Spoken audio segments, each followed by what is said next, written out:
Hi everyone, this is the Pool Hygiene Doctor, and today we're going to explain how to shock your pool. Recently I was talking to a new pool owner and mentioned the term shock. This person had no idea what I was talking about, so I thought I would explain in this video. Shocking refers to adding a high concentrated dose of chlorine or oxidizer to your pool.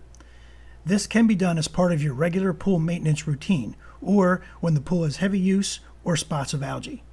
Adding shock increases your free chlorine levels. Be sure to follow these simple steps when shocking your pool. First, if you're using granular shock, be sure to dilute it before adding it to your pool, especially if you have a vinyl liner. Second, add shock after sundown, as the UV rays will eliminate the chlorine from your pool.